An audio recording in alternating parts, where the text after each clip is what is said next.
بعد أعوذ بالله من الشيطان الرجيم. بسم الله الرحمن الرحيم. وما الحياة الدنيا إلا لعب ولهو وللدار الآخرة خير للذين يتقون أفلا تعقلون. صدق الله العلي العظيم. وقال نبينا صلى الله عليه وسلم الدنيا مزرعة الآخرة أو كما قال عليه الصلاة والسلام. இந்த உலகை படைத்து பரிவாரிக்கக்கூடிய நேச வல்லவனாகிய அல்லாஹ்வுக்கே எல்லா புகழும் உரித்தாவதாக.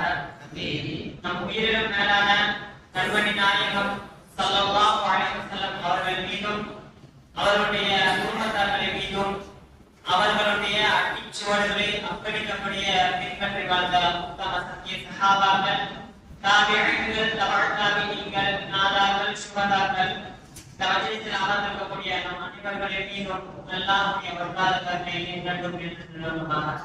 இந்த துஆ செய்வதாக அஸ்ஸலாமு அலைக்கும் வரஹ்மத்துல்லாஹி வபரகாத்துஹு. அல்லாஹ்வுடைய நல்லடியார்களே, மறுமையை நினைத்து வாழ்பவர்கள் மண்ணறைக்குள்ளே இருக்கிறார்கள். இந்த உலகத்தை நினைத்து வாழ்பவர்கள் உலகம் எனும் கடலில் ஆனந்தமாக சந்தோஷமாக குளியலாடி கொண்டிருக்கிறார்கள். ஆனால் அவர்களுக்கு தெரியாது இந்த உலக வாழ்க்கை என்பது அழிந்து விடும் என்பது.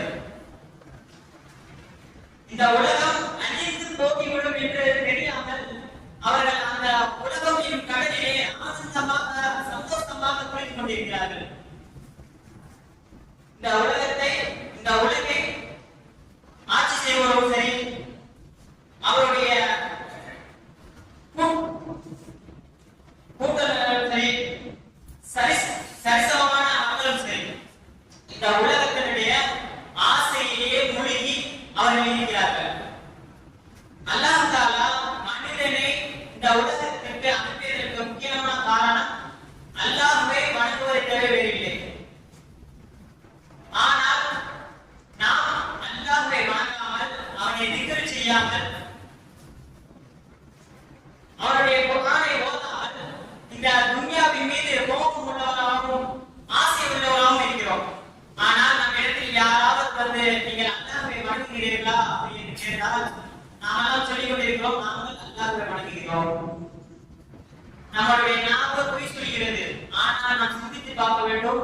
நம்மளுடைய நாவு தான் பொய் சொல்கிறது, ஆனால் நம்மளுடைய உள்ளத்திலே தெரிகிறது நாம் அல்லாஹ்வை வணங்கவில்லை. நண்பனே நாயகம் ஸல்லல்லாஹு அலைஹி வஸல்லம் அவர்கள் இந்த உலகத்திலே நம்மை ஏழையாக வாழச் சொன்னார்கள். அவர்களும் ஏழையாக வாழ்ந்து காட்டினார்கள். ஆனால் நாமும் தின்பதற்கு 4 பண்டங்களையும், உண்பதற்கு 7 வகையான உணவுகளையும், தூங்குவதற்கு 5 வகையான படுக்கைகளையும் சந்தோஷமாக நிம்மதியாக இந்த உலகத்துடைய வாழ்க்கையை கழித்துக் கொண்டிருக்கிறோம். அல்லாஹ் தஆலா குர்ஆனிலே கூறுகிறான், சூரத்துல் ஹூதிலே 15வது அத்தியாயத்திலே கூறுகிறான், எவரும் உலக வாழ்க்கையையும் அதன் அலங்காரத்தையும் நாடுவாரோ, இந்த உலகில் அவர் செய்த அமலுக்குரிய கூலியை இந்த உலகிலே அவர் பெற்றுக் கொள்வார். இதில் குறை சொல்லப்பட மாட்டார். யார் இந்த துன்யாவின் மீது ஆசை கொண்டு இந்த துன்யா எனக்கு வேண்டும் என்று ஆசைப்படுகிறாரோ, அவர் இந்த உலகில் செய்த அமலை, அந்த அமலுக்குரிய பலனை இந்த உலகிலேயே அவர் அடைந்து கொள்கிறார். எந்த அளவுக்கு சொன்னா, இந்த உலகத்துடைய வாழ்க்கையில அவங்க எந்த ஒரு குறையும் இருக்காது. இந்த ஆயத்தை சொல்லிட்டார், அல்லாஹ் தஆலா சொல்கிறான், இத்தகையோர்களுக்கு நாளை மறுமை நாளிலே நரக நெருப்பை தவிர வேறு எதுவும் கிடையாது. யார் துன்யாவை ஆசைப்பட்டு எனக்கு துன்யா வேணும் ஆசைப்பட்டு இந்த துன்யாவோட அலங்காரத்தின் மீது ஆசைப்பட்டு இருக்கிறாரோ, அவர்களுக்கு நாளை மறுமை நாளிலே நரக நெருப்பை தவிர வேறு எதுவும் இல்லை. இதை சொல்லிவிட்டு அவர்கள் உலகில் செய்த இந்த துன்யாவிலே செய்த வெளிப்படையான அமல்களும் உள்ரங்கமான அமல்களும் வீணாகிவிடும். நம்ம எந்த அளவுக்கு அமல் செஞ்சோம், எவ்வளவு அமல் செய்யறோமோ அந்த அமலை அனைத்தும் வீணாகிவிடும். இந்த துன்யா மீது ஆசை வைத்திருந்தார்.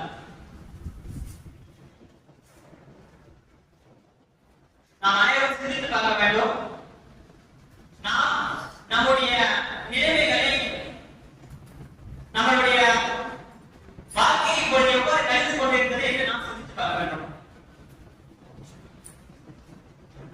உலகத்தை பின்பற்றி போகக்கூடியவர்கள் எல்லாம் வரலாற்றில் இடம்பெறுவதில்லை. இந்த உலகத்தை பின்பற்றி போவதெல்லாம் இந்த உலகிலையும் மறுமையிலும் ஜெயிப்பதில்லை. ஆனால் யார் மறுமையை நினைத்து, மரணத்தை நினைத்து நபி ஸல்லல்லாஹு அலைஹி வஸல்லம் அவர்கள் சொன்னது போன்று வாழ்கிறாரோ அவர் இந்த உலகத்திலும் வெற்றி பெற்று விட்டார், நாளை மறுமையிலும் வெற்றி பெற்று விட்டார். இதற்கு ஏராளமான சம்பவங்களை நாம் எடுத்துக்காட்டாக காண்கிறோம். ஒருமுறை நபி ஸல்லல்லாஹு அலைஹி வஸல்லம் அவர்கள் மதீனாவை விட்டு வெளியே செல்கிறார்கள். மதீனாவை விட்டு ஒட்டகத்திலே வெளியே செல்கிறார்கள். நபி அவர்களுடன் அபூதர் கிஃபாரி ரலியல்லாஹு அன்ஹு அவர்கள் கூட செல்கிறார்கள். பொழுது மதீனாவை விட்டு வெளியே சென்றிருக்கும் பொழுது நபி ஸல்லல்லாஹு அலைஹி வஸல்லம் அவர்கள் உஹது மலையை பார்த்து அபூதர் கிஃபாரி ரலியல்லாஹு அன்ஹு அவர்களை கூப்பிடுகிறார்கள். யா அபூதர், ஓ அபூதரே, அப்படி என்று நபி ஸல்லல்லாஹு அலைஹி வஸல்லம் அவர்கள் கூப்பிடுகிறார்கள். இதை கேட்ட அபூதர் ரலியல்லாஹு அன்ஹு அவர்கள் லப்பைக் யா ரசூலல்லாஹ், அல்லாஹ்வுடைய தூதரே, நான் இங்கதான் இருக்கிறேன் சொல்லுங்கள். அந்த உஹது மலையை நபி ஸல்லல்லாஹு அலைஹி வஸல்லம் அவர்கள் காட்டி ஒரு 3 நாள் இந்த உஹது மலையை தங்கமாக ஆக்கி என்னுடைய கையிலே கொடுக்கப்பட்டால் நான் அதை மறுத்து விடுவேன். அப்படியும் என்னுடைய கையில் அது கொடுக்கப்பட்டால் அந்த 3 நாட்களுக்குள் இதை அனைத்து மக்களுக்கும் பங்கு வைத்து விடுவேன் என்று சொல்கிறார்கள். சொல்லிவிட்டு உஹது தாண்டி போயிட்டு உஹது மலையை தாண்டி கொஞ்சம் தூரம் போனோம். திரும்பியும் அபூதர் ரலியல்லாஹு அன்ஹு அவர்கள் யா அபூதர், அபூதர் ரலியல்லாஹு அன்ஹு சொல்றாங்க, லப்பைக் யா ரசூலல்லாஹ், அல்லாஹ்வுடைய தூதரே, நான் இதை சொல்றேன். இப்ப நபி ஸல்லல்லாஹு அலைஹி வஸல்லம் அவர்கள் சொல்கிறார்கள், இன்னல் அகல்லீன வ இன்னல் அக்ஸரீன ஹுமுல் அகல்லூன யௌமல் கியாமா. இன்னல் அகல்லீன வ இன்னல் அக்ஸரீன ஹுமுல் அகல்லூன யௌமல் கியாமா. அபூதரே, உங்களுக்கு தெரியுமா, இந்த உலகில் எதை வைத்திருந்தாலும், அதிகமாக எதை வைத்திருந்தாலும் நாளை மறுமையில் அவர் அந்த அளவிற்கு மிகவும் குறைவாக வைத்திருப்பார். செல்வமாக இருந்தாலும் சரி, பதவியாக இருந்தாலும் சரி, உணவாக இருந்தாலும் சரி, குடிபானமாக இருந்தாலும் சரி, எதுவாக இருந்தாலும் சரி, யார் இந்த உலகத்தில் அதை அதிகமாக வைத்திருக்கிறார்களோ அவர்கள் நாளை மறுமையிலே மிகவும் குறைவான அமலுடன் இருப்பார்கள். இதை சொல்லிட்டு மசூரா சொல்றாங்க, வகலீலும் மின் இபாதில்லாஹி ஷ்கூர், அல்லாஹ்வை வணங்குவதற்கும் நன்றி செலுத்துவதற்கும் மிகவும் குறுகிய நபர்கள் மட்டும்தான் இருப்பாங்க. ரொம்ப கொஞ்சமான நபர்கள் இருப்பாங்க. இதை கேட்டதுக்கு அப்புறம் அபூதர் ரலியல்லாஹு அன்ஹு கேட்கிறாங்க, திருப்பி அந்த இன்னல் அகல்லீன விஷயத்தை கேட்கிறாங்க. ரசூலுல்லாஹ் இன்னல் அகல்லீன வ இன்னல் அக்ஸரீன, நபி ஸல்லல்லாஹு அலைஹி வஸல்லம் இன்னல் அகல்லீன வ இன்னல் அக்ஸரீன ஹுமுல் அகல்லூன யௌமல் கியாமா. இது இந்த உலகில் வாழக்கூடிய அனைத்து மனிதர்களுக்கும் பொதுவான சட்டம். இதை கேட்டு இந்த ஒட்டகத்துல இருந்து இறங்கும்போது, அந்த ஒட்டகத்துல இருந்து இறங்கியதுல இருந்து அவங்க வஃபாத்தாகும் வரை அவர்களுடைய தட்டுல 2 சாப்பாடு கூட இருந்திருக்கு. 2 வகையான சாப்பாடு கூட பார்க்க முடியாது. அந்த அளவுக்கு இந்த உலகத்தின் மீது பற்றற்றவாத, இந்த உலகத்தின் மீது மோகம் கொள்ளாமல் மறுமையை நினைத்து மௌத்தை நினைத்து வாழ்ந்தார்கள். எந்த அளவுக்கு என்று சொன்னால், யாராவது ஒருவர் அழகான ஆடையோ அல்லது பணங்களையோ வைப்பதை பார்த்துவிட்டால் அவர்களிடம் சண்டைக்கு செல்வார்கள். எந்த முறையில்? மறுமையை மறந்து இந்த துன்யாவின் மீது நீங்கள் மோகம் கொள்கிறீர்களா, மறுமை உங்களுக்கு வேணாமா என்று சண்டைக்கு செல்வார்கள். முஆவியா ரலியல்லாஹு அன்ஹு அவர்களுடைய காலத்தில் அபூதர் கிஃபாரி ரலியல்லாஹு அன்ஹு அவர்கள் அதிகமாக சண்டையிடார்கள்.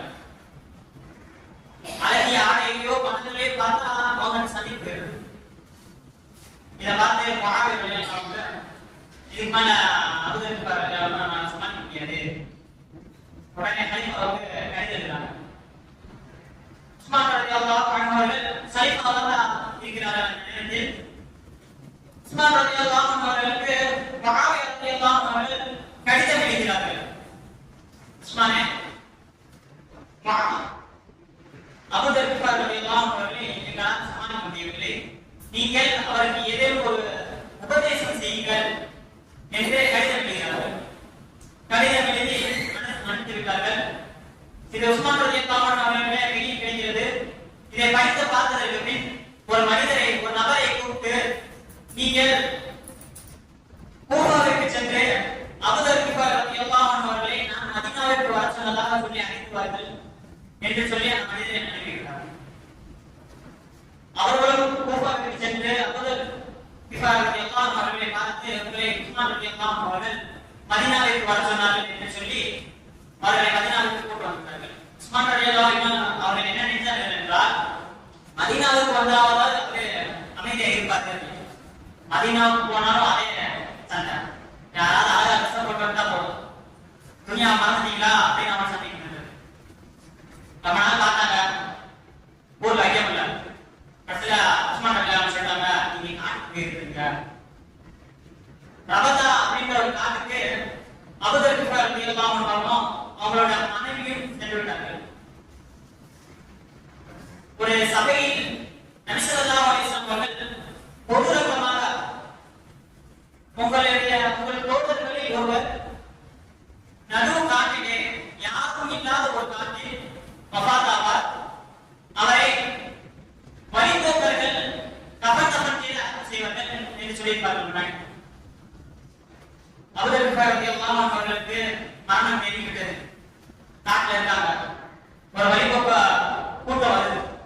இதை பார்த்தோன்னே அபூதர் ரலியல்லாஹு அன்ஹு நமக்கு வஃபாத் வந்துருச்சு. நம்மளுடைய மனைவிட்ட சொல்றாங்க, சிறிது காலங்களுக்கு முன்னால் நபி ஸல்லல்லாஹு அலைஹி வஸல்லம் அவர்கள் எனக்கு இந்த மாதிரி சொல்லியிருக்காங்க, என் கூட இருந்த எல்லா சஹாபாக்களும் வஃபாத் ஆயிட்டாங்க, நான் ஒருத்தன் மட்டும் இருக்கேன். எனக்கு நபி ஸல்லல்லாஹு அலைஹி வஸல்லம் அவர்கள் என்னதான் சொல்லியிருக்காங்க, எனக்கு வஃபாத்துடைய நேரம் வந்துருச்சு. நமக்குலாம் வஃபாத்துடைய நேரம் தெரிஞ்சா என்ன ஆகும்?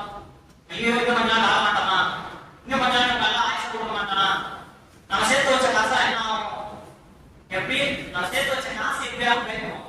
நாம எந்த ஒரு பயமும் இல்லாம அடுத்த கட்டத்தை வெளியிட்டாங்க. இதை யார் கஃன் செய்யணும், எனக்கு கஃன் செஞ்சு யார் என்னை அடக்கம் செய்யணும் என்று சத்துட்டு சொல்றாங்க. எப்படின்னா அந்த வழிபோக்க கூட்டத்துல சொல்றாங்க, உடுத்துவதற்கு ஒரு ஆடை, அதை மாத்துறதுக்கு ஒரு ஆடை, ரெண்டே ரெண்டு மட்டும் இருக்கணும். அதுக்கு மேல யார் வச்சிருந்தாலும் எனக்கு கஃன் செய்யக்கூடாது.